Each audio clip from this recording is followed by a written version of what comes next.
You are now listening to the #1 podcast in Sabah.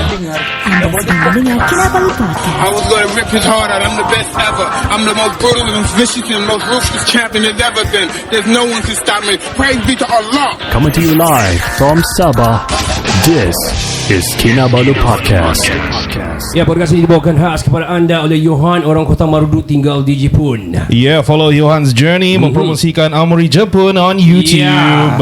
Ya, dan lebih detail lagi kamu boleh masuk ke laman web www.kinabalupodcast.com. Yeah, now let's punkis. Tiga lelaki, dua bapa, satu bujang. Podcast pertama paling tidak kurang. Sama nombor satu yang lain boleh pulang. Info terkini tajuk best paling mana. Si kado botak janggut lebat tiada lawan. Kenny ketawa boleh sampai pecah syawak. Si Faizal pula bagi punchline lipat awak. Kami training, kami ranking, jom jadi kawan. Dari yang dekat mari sini jangan jauh. Volume kasih up, kasih gempa baru jago. Jokes kami cool, lawak masuk pool. Kadang kami carut sama macam tiga Abdul. Come on everybody, let's move to the beat. Crack the volume up, dengar podcast tidak stupid. Jangan jauh, mari kami bau. Ciao, bella ciao, ciao, bella ciao. Assalamualaikum warahmatullahi people, saya Ricardo. Dan saya Kenny. Saya Faizal. Kami dari Kinabalu Podcast, the #1 podcast in Sabah. And of course, we have a very special person actually in the house. Did you just flinch? I did. You did. Yeah, I did. And my fingers are shaking. Well, kita kasih cepat lah ni, kita kasih Phoenix ni cerita because we are actually running here and there. It's been the whole day. Today is like massive lah. Serious, massive. Me myself, I have to go ambil bola, ambil the JC for muda, and then sending the bola and make sure the venue is okay, and then go for the dialogue, jumpa ada budak-budak and everything just now, and Wow. and now and then after this, Yep. futsal and ceramah at night. Wow, Wow. the most political day ever for me. Sekarang kau jadi orang politik je. Well, welcome to the studio, YB Syed Sadiq. Thank you very much for having me. And also welcome YB Amira. Hello, thank you so much for having me. Welcome. Yes, welcome to the studio. It's gonna be a quick one. We hope so. Even though ini tidak akan mungkin dapat ambil masa yang sangat cepat lah. Boleh, tak apa. Tak ada masalah. Selagi lepas ni we can force you to play futsal with us, no problem. Nanti lagi lama, lagi banyak soalan susah, lagi banyak you need to allow me to score. This is called rigging. I'm just kidding. Once again, welcome to Kota Marudu. I don't know whether this is your first time or your second time. I don't know. I've been here when I was serving as a minister before in 2019, tapi sekali saja dan cepat sangat. So now finally I get to spend more time. Alright. So I look forward to. Awesome, man. Awesome. Let's get you to the main question, kan? Let's go. Yeah, let's jump straight into it. And then see, the first question is already very, very wow. Okay, Panas lah. not panas It's more like it's very essential right? All right, let's just give you the question. Why is it so important to have Undi 18 in our decision in the making of a better Malaysia? I think you'll realize that it's very convenient and easy to set aside the voices of young people. Anak muda ni dilihat sebagai kumpulan yang tidak berpengalaman, orang manja, tidak fahami masalah hidup. And that's the unfortunate mislabeling which young people get. Dan apabila kita dilihat dari sudut ini, we're seen to be very weak and incompetent. Isu-isu kita ni selalu tenggelam. So I give a very simple example. If someone is constructing the budget, tak kisahlah di peringkat negeri atau persekutuan, then you have to pick, right? Oh, ada peruntukan anak muda, ada peruntukan untuk ni, itu dan yang lain. And always, young people can easily get sidelined. So I thought one of the best ways to empower young people, not just my generation, but for generations to come, is to tilt the scale of power back in the hands of young people. And with Undi 18, you have 7 million new young voters included in the electoral roll, which means that all politicians, I'm not just talking about those in government or those in opposition, all politicians, all parties will have to take young people a lot more seriously, because if they don't, nyahlah kamu, you will be voted out, right? Because young people are very, very critical. They know what they want to see a better future for Malaysia. So Undi 18 is meant to cement power back in the hands of young people so that they can decide their future, because it is our generation who will end up inheriting our country, our problems, our assets, the goods and the bad. And it's better to allow young people to shape their future today instead of allowing others to do it for them. Awesome. Awesome, man. I mean, Awesome it's answer. been a hustle, I think, because you're the one who actually fought for this, implementing Undi 18. And my surrounding people yang ada di sekeliling ni banyak bercakap macam not yet lah, you know. But I mean, I think it's all about the stigma and also stereotypes, dan juga ini sudah dia berbalik kepada politik bagi saya lah, because dia, you know, education system, it doesn't betul. really teach you, you know, the why is it so important in politics in the making of better Malaysia. But we should be teaching it. Bukan apabila ada orang seperti Fahmi Reza masuk nak mengajar di universiti tu kena halau keluar. I mean, True that. Yeah, so man. it's so weird. We have already granted the right to vote to those who are 18, but we wanna blind them from listening to any political issues. That's not right. If anything, we should be teaching them on what voting is about and how important voting is. If I can just add on that, because you mentioned about the stigma on the 18 years olds, right? I think it doesn't make sense when, you know, 18 years olds can already legally drive. They are already, you know, they are responsible if they commit any crime. It is considered as, you know, they are legally responsible for all those things. So if they can be considered legally responsible for so many other things, why can't you give them the chance to decide the future? And especially macam kalau you nak kata, oh, the 18 years olds are not mature enough to make those decisions, I think even if you look at the current climate, or even if you look at parliament itself, you can't really say that age equals to maturity. There are so many older politicians who are not as Still mature. betul. They even carut on parliament. Banyak. You were there, of course. I've been on the receiving end banyak kali. It's viral on everywhere. But I don't take it personally. Lagi dia buat benda tu, lagi saya suka lawan. It's kind of like a Well, okay. I mean, in Kota Maru itself, a lot of people. This is, I don't know. This is giving a tips or not to the rest of the candidates, because they're not taking advantage out of this on the 18. One thing. Secondly, they are very far behind on social media, which is, for me, is very important. What is your comment on social media, YB, Amira? Well, I think number one, definitely social media plays a huge important role. I was looking at some comments today, and people are saying that, you know, you have the P224 now, which is Twitter Jaya, and you have P225, which is TikTok, and you can't see yet which, you know, which is going to win social media. But at the end of the day, I think it's very important for you to reach out to the young people who are not staying locally. For example, in the context of Kota Marudu, you know, walaupun kita buat walkabout and you go house to house, but many of the young people are not in the pasar-pasar tani, they are not in the pekan, they are not in the houses, they are either studying or working elsewhere. So you should make use of the social media to reach out to all the young people and empower them to first and foremost come back and vote, and also vote responsibly. Betul. I mean, they are lost lah kalau dia tak guna. I mean, this thing. This is the in thing right now. I since this is I'm not going to say like this, because this podcast is very general, but it is of course explicit and everything. But we don't usually talk politics. Sorry. No. Yeah, because apa ni? Sayang kalau orang tidak guna social media, because all the Gen Zs nowadays, especially yang Undi 18, they are into TikToks and everything. And who they see on TikTok? Tell me. They didn't say any why we the rest, but bukan mau objectifying the rest of the candidates. Mungkin dia orang punya strategy is different, and how can they actually some of them mengundi walaupun dalam sudah berterm lamanya, but we still ini sangat menyedihkan. Daerah Kota Marudu salah daerah paling maju. Dengan straight face maju. Ya, betul. Betul. Maju tidak maju. Quote on quote maju. Sebab tu saya rasa for elections it's very important, because the person who you will be sending to parliament will be responsible in bringing your voice, your interests, your issues, whether it's on development, welfare, education.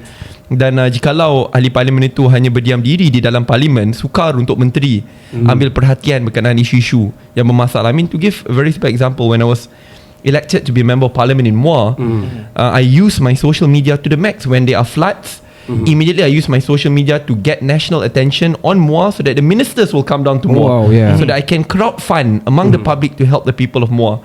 When there are big issues in my constituency, when there are big developments but the fishermen are not getting proper compensation, I use my social media to a point that in the end the pressure is so big that the Nelayans will in the end get compensation. So it's very important to imagine someone who will be your voice, who understand what you are fighting for and will continue fight for your development and issues in parliament. Itu sangat penting dan the social media is a platform for us to do it. I mean the most updated one kalau in Kota Marudu, I have to say only the Parti Muda. Yeah, the most updated one. We are trying to find the rest juga actually. Yeah. Because we want to know their updates. By the way, I don't see any. yeah. To tell you the truth, I don't see any. Sekarang, yeah. They are trying to follow on Muda punya footstep, I would say. I'm gonna Still failing. I'm gonna segue this one. Okay. This route, okay? Because three of us are teachers. Oh, cikgu. Yeah, cikgu. Wah, Yeah, kita we are. dipengaruhi. Faizal is Saya bukan cikgu. Saya baru genap 18, jadi tahun ni first time saya mengundi. Yes. your face. Well, even Faizal actually penolong kanan actually. Oh, you go. Yeah. Wow. So why I'm asking, I'm gonna segue there because of what is your comment on government servant who want to involve in politics? Maybe not in loud way lah, not in the orang bilang yang bising and all, I but see at what least you mean. to show our beliefs on its political view and the road to better Malaysia lah. What is your comments on that? Because YB. So kita dua-dua anak cikgu. Yeah. Saya dengan Amira dua-dua anak cikgu. Alright. So let's allow the lady. Yeah. Well, I mean, yeah, as Sadiq rightfully pointed out, kita dua-dua anak cikgu, and I also used to serve in Kementerian Pendidikan Malaysia. So there are a lot of teachers who have their own ideas that they want to bring forward. Okay. Then they also have their own political belief. Yes. But if you look at recently, Datuk Seri Ismail Sabri dan masa dia jadi Perdana Menteri, they allow teachers to be involved back in politics, which I think is a good thing. But at the same time, I think it's very important to have a clear sort of like in not just in the profession of teachers, but in any profession, you should have a clear line of when do you express your political party political belief and when you become political. So just being political doesn't mean you have to become partisan, right? Because everyone can be political, because everything around you, surrounds you, is political. Whether you want to talk about education, you want to talk about economy, you want to talk about Jalan raya, lampu jalan, anything involves politics. So everyone should be allowed to say what they want to have in this country. Now whether or not they want to talk about which party they support, that is up to them, and you should never control those kind of things, because at the end of the day, it's very important for you to allow people to express lah. But at the end of the day, most importantly is the part of allowing them to express what kind of revolution or reformation that they want in the education system. Yeah. That is true. I think it's very important. It's very very important, especially my mom cikgu baru besar and usually bila dia bebel memang tapi she's right. I mean she's right. She will tell. So a lot of the things which was discussed in cabinet when I was serving on education were things which I've already heard my mom bebel to me for the past 20 years. Right? Cikgu ni terbeban, banyak benda kena buat. Kenapa saya buat kerja kerani ni kena buat tu kena that's true.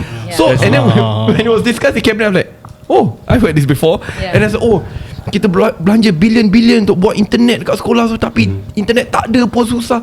Oh, I heard this before. That's true, man. Bestarinet, VLE Frog. Oh my god. VLE Frog. I heard that for a long time. Correct. Jangan sini lah. So it's not, see, it's the same common issues, right? True. Yeah. So imagine if from the very beginning teachers can already talk about these issues openly, and the government will have to be more responsive, and you could have changed it from the start instead of spending billions and only realizing that it's too late. So I think it's very important to have very proactive teachers. I think Amira said the right balance. There's a difference between hyper partisanship and speaking on political issues which are close to the hearts of teachers, especially education. Iyalah, tapi saya potong sikit lah. Boleh. Bila betul lah Pak YB cakap, tapi bila orang government, terutamanya cikgu-cikgu lah, bila dia melibatkan dalam politik dan dia akan bercakap masalah itu, automatik dia akan di-ban sebagai pembangkang. Sebelum saya ada kawan-kawan yang aktif dalam politik, bila dia aktif dalam politik, Red flag, man. DPD panggil. Yeah. Kenapa kamu bercakap macam ni? Yeah. Yeah. Apabila dia bercakap, dia akan blame lah masalah dalam pendidikan ni kan, yang macam kamu cakap tadi. Kenapa kamu blame ni? Kenapa? Yeah. Lepas tu automatik ni cikgu dia seorang pembangkang. So Yeah. apa-apa keistimewaan dia terima kita sekat. Which is terrible. Red flag, man. Saya rasa zaman di mana ahli politik ataupun pemerintah boleh mengawal pandangan dengan menekan telah tamat. Because I mean from 2018 onwards, I keep on including myself and my friends in Muda and including those at the top echelons of power. The people have already tasted change in 2018, right? And they know that government can change at any point in time. So you tekan saya hari ni, next day this person will vote you out, will make sure the family members vote you out. Ini bukan zaman di mana wah, we can control the government for the next 40 years. Tak ada. Today you dekat atas, esok you dekat bawah. So the cikgu yang you nak tekan tu, panggil nak ambil tindakan disiplin, nak cold storage. This teacher will be very influential. Best example, Cikgu Fazli. Cikgu Fadli. right? Yeah. Dia cuba nak buat something, ambil kau. Tengok, no one dares after this, right? Yeah. Jadi pindah-pindah kan. So in the end, cikgu-cikgu ni, you boleh cuba pindah-pindah, but dia pun tetap pakai di sana tau. Ahli politician ni, including myself, and perlu insaf lah. Today I buat benda ni, esok kena tukar lah. Ya, betul. Kalah. So in the end, really, I hope the people realise that the power is in your hands. So they will try to silence you, but no one, especially when you are together collectively, can silence you.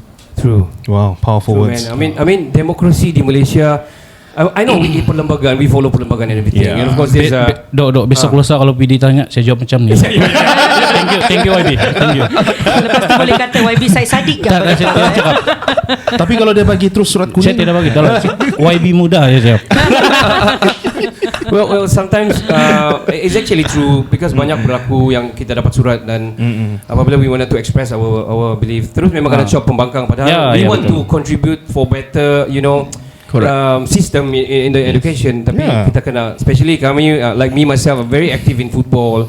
And when bila menganjur and everything, I want to make it very perfect using MSSM punya punya order and everything. But sometimes bila sampai peringkat negeri pula, it is lesser than that. Memang saya makan bising, which has happened to me lah, but it's okay, it's never mind.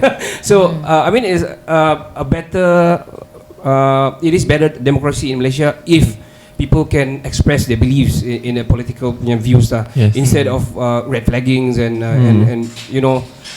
mengasih takut-takut, ugut. Dia orang selalu cakap begini lah, macam jangan itu nasi kau dapat dari mana, stuff like that. Oh my god. Yeah, which is nasi berduit cukai rakyat lah. Nasi dapat dari petani. By the way, we have we have Sharizal here also. We already have a podcast with him, past podcast before this. Yeah, man. He's a cool guy. Very long 2 hours with him. Cool guy. The only person yang masuk all kampung in Kota Marudu is Sharizal. Yeah, man. Saya sendiri belum masuk all the kampung. I also di mana tu? What? Saya sendiri pun takut mau masuk, dia sudah masuk semua. Jadi orang kuat bekerja lah. Kuat bekerja, kuat berkhidmat. Bila kita tak ada parti pun, belum didaftarkan pun, dia dah bawa saya dengan Mira masuk ke seluruh pelosok Sabah. Without expecting much in return. I went to Pulau Banggi with Sharizal actually. To that extent. I've never been to Pulau Banggi. I haven't been also. I haven't been. Wow. Pulau Banggi. Jauh tu yo. YB said Saddiq, if you're not in the political line lah, who are you? Cikgu. Cikgu. No, seriously. Even before I joined politics, I've always wanted to follow my mum's line of duty. Sebab I think cikgu ni adalah profession yang the most noble profession lah. Sebab akhirnya cikgu, you want to become prime minister, you kena dididik oleh cikgu. You want to become the best billionaire, you kena dididik oleh seorang cikgu. Bangga. So it's very important. Cuma sebelum saya masuk politik pun, saya seorang pensyarah sambilan. Yes. So I want to be an educator. I've always loved to teach. It's part of my passion. It's in my blood. Cuma pada masa yang sama, sambil saya nak jadi seorang cikgu, I also want to be a public policy researcher. Okay. So I think actually Amira's line of duty before is the best lah, right? Where you can teach, and above and beyond that, you can also impact policy changes. Oh man. So dia kalau dapat kaitkan dua-dua tu sekali, that's a dream job. Yeah, man. Because policy, this is the thing bila orang start bercakap, because of beberapa sistem yang rasanya macam tak betul, tak correct, and we need to correct it. Tapi of course we should follow the guidelines and everything lah. Bukan menganjing and everything on on Facebook and everything, but we do know the structures, how to do it. But bila kita stuck on some certain, some certain things, and we see it's wrong, it makes us like macam we stuck there, and bagus kita pergi the policy changes, pergi yang pembentukan policy itu terus lah. Yeah, put your hand in and change it yourself. Yeah, betul. I got one burning question. Sure. Since when you say if you're not a YB, you'll become a teacher. So I can see why you're so knowledgeable. I mean, what did you eat to become like this? Nasi lah. Just kidding. Nasi ambeng lah. Bayam. I'm just kidding. I mean, like, what's your routine? I mean, like, if how did you get so knowledgeable? To be honest, if you had met me before I joined debating, I was one of the most ignorant youth in Malaysia. Oh, really? I thought that women like Amira should just stay at home and do work for their husbands. So I call it Zaman Jahiliah. The dark days which people should not follow. But it's worth reflecting on how I progressed. What really opened up my eyes was my passion. I fell in love with debating and public speaking, and debating requires you to read up every day, because when you get a debate topic, you're only given 15 minutes without referring to the internet to know about it. So you have to be a walking Wikipedia in order for you to succeed in the debate world. So then I set a very strict routine which I carry even up to today. You check my phone early in the morning, people always complain, Sadiq, why you spend so much time in the toilet? I spend so much time in the toilet because when I'm on the toilet, I read my BBC and Al Jazeera in the morning. Itu kena. And then during lunchtime, before makan, I must read all my local press, right? The Malaysia Kini, TMI, Sinar Harian, Star and all of that. At night, I must do one research on an important topic that very week, whether it's on the Russia-Ukraine war or something else. Wow. And that's something which I do every day. Your system. Yeah, I have a very clear system. When I go jogging, I must do my fitness routine as well. Instead of just listening to music, I'll download the podcast of The Economist, which comes in weekly, and I'll finish it. So instead of reading the magazine, which is very boring, you listen to it while you go jogging. So by the end of the week, you will finish it. Multitasking. So I do that, and I take pride in keeping that discipline, because at least I can keep myself updated on what's going on. Wow. All right. We don't have so much time. Yeah, I know. But before we end this, we have a few very short quiz lah for both YB lah. Boleh. But ni yang takut ni quiz ni aduh. Ada soalan bocor ni. Cikgu ada soalan bocor je. No soalan bocor dia. But before that quiz, I want both of you to give us like macam for Kota Marudu specifically lah, to get out from this orang bilang daerah paling miskin di Malaysia. What is your thought on that? To me, it's not just on Kota Marudu, but Sabah overall. I think we all know that Sabah is blessed. I mean, with the best natural resources, smartest and prettiest of people, combination. I mean, really, in every single way. But yet, the poorest districts, the state of the poorest districts ever is in Sabah, right? Despite the fact that even when you look at tourism, the majority of those who come in from Korea, China, Japan actually just transits in KLIA and come down to Sabah. But yet, the wealth is not equitably shared, and development is still lacking in comparison to what happens in Semenanjung. And as a Malaysian, I take responsibility. I feel a great sense of responsibility. When you go down to Kota Marudu, I remember, I mean, basic infrastructure problems. I'm not just talking about the roads where I cannot sleep in the car when you're driving, but bumpy. Yeah. Water, internet infrastructure. Oh man, these are basic things. And when you are disconnected by basic infrastructure, whether it's by roads, water, electricity, internet, how do you expect young people to flourish, to learn, to get the best access to education and quality jobs? How do you expect for Kota Marudu to develop? And what frustrates me even more is that in every single part there will always be these warlords. And then when this, I mean, I don't like mentioning names, but when I go to Parliament, I don't see these issues being brought up, debated, and to me it's quite frustrating, right? I mean, why are you not championing issues of internet equity, proper development, right? And shout about the budget and how bad things are. Because if you don't create noise, people will not come, people will not see. In the end, there will not be change. So that's why, to me, I mean, I'm not here to say, you must vote this party, that party, because everyone is entitled to their political choice. But what I hope is, just keep in mind, whoever you elect here will decide your voice, your issues, and your future in Parliament. And that's a huge responsibility. And I hope the people of Kota Marudu will make the right choice. Alright, man. YB, for Kota Marudu, let's go. Well, I think I agree with Sadiq. But one of the things that I want to say about Sabah is that the beauty of Sabah, and at the end of the day, lies in its diversity, in its people. Betul. It is the true reflection of what Malaysia wants to be. We want to be multiracial, we want to be Yeah. multi-diverse. But at the end of the day, this diversity must come together with dignified living. Yeah, right. And in order to have those dignified wages, you want to have better education system, better infrastructure, stronger socio-economic support. You need to ensure that you elect good people into parliament, like what Sadiq mentioned. Alright. And for those of you who might feel disenfranchised, you think that, oh, I do not care anymore because at the end of the day, things are done this way and you just have to follow the flow. If you do not care about your future, I beg of you to think about your children's future, your grandchildren's future, because at the end of the day, this is the world that they have to inherit. This is the Sabah that they have to inherit, the Kota Marudu that they have to inherit. betul. And so think about them. Think about what kind of world you want to leave behind for your children and grandchildren, and make the right decision. Make the right decision to choose for the people who can fight for your voice and for the people who can fight for your welfare. Alright. Yeah. Okay, wow, man. So orang Kota Marudu, listeners out Wowsies. there, there's a lot of orang bilang creative people coming from Sabah actually. Yeah. Also in Kota Marudu. Even the number one podcast is from Kota Marudu. They should know that. Shout out. Alright, a quiz for you, YB Amira. Alright, this is called Think Fast. So whatever come out from your mouth is a disclaimer, okay? Don't take it out of context, everyone. Please. That's the scariest. Yeah. Fast, alright? Kalau tidak kami kasih beep. 5 seconds. Ready? Okay. Okay. Ayam. Ayam goreng. Okay. Kambing. Golek. It's all food Lapar. Uncle Roger. Rice cooker. Okay. Hitam. Muda. Wow, okay. Damn. Alright. Malaysia. Beautiful. Sabah.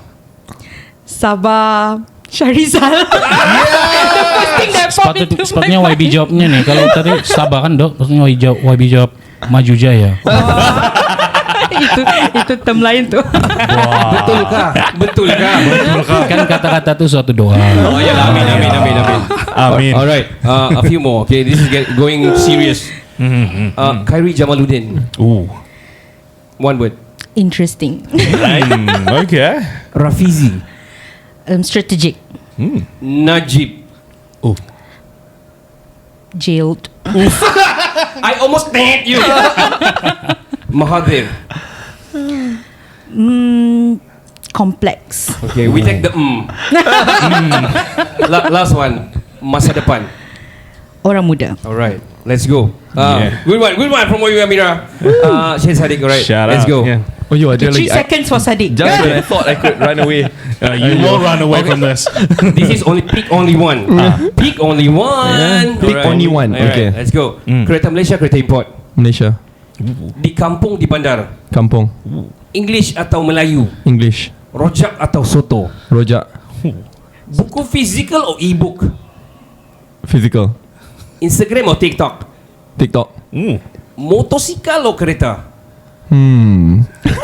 Kereta. We take the Okay. MU or MC? Hey. Itu tak payah tanya. Can you take the hay instead? Faizal is MC, ya? MC lah. Tak apa, as long bukan Liverpool lah. Liverpool here, actually. Sorry. No, I'm not. You can go out now. Sorry, I head out. Jokowi or Kevin Hart? Yeah. Jokoi. Yeah. Oh. Okay, memang teruk sangat. Okay, I know Kevin Hart, so I say Kevin Hart lah. Oh, okay. Then you should check out Jokowi. You should check out Jokowi. You should check him out. I will immediately. It's on Netflix. You play your Netflix 1.5, right? Yeah. Oh my god, you know. I always do that. Yeah, I know. You are the only YB or ex-menteri yang in almost podcast. Yeah. Oh, ya ke? Seriously, if you on Spotify, if you type Syed Sadiq, a lot of podcasts featuring you. Yeah. That's why you're the Something new. coolest. Yeah. Now Something new. in their podcast lah. Lord of the Rings or Harry Potter? Lord of the Rings, 110%. Wow, fans. I love Lord of the Rings. Last one. Awesome. Tua or muda? Muda. Yeah, man. Itu dia. Alright, I think that's about it. That's the end of the podcast, by the way. So Thanks a lot. Usually we do it 3 parts, but it's okay. Never mind. Yeah. Thank you so much, YB Syed Saddiq, for coming to the studio. I hope the listeners will, gain something out of this one. Thank you, YB Amira, for Thank you so coming much. all the way. You guys far datang di Kota Maru. It's a pleasure, man. Yeah, man. It's an honor. Jom kita main futsal apa ni? Jom. Alright. jom. I think that's about it, man. I'll cheer by the side. I'll join you. I don't know how to play. Saya Ricardo. Saya Kenny. Saya Faizal. Yes, kami dari Kinabalu Podcast, the number one podcast in Sabah. Ciao, Chin, ciao. Ciao, Bella, ciao. Wow. Hey yo, what's up? I'm Farid PFK Click. You're now listening to Kinabalu Podcast, number one podcast in Sabah. Yeah. Chapter systems are offline. Number one for today's hits and all-time favorites.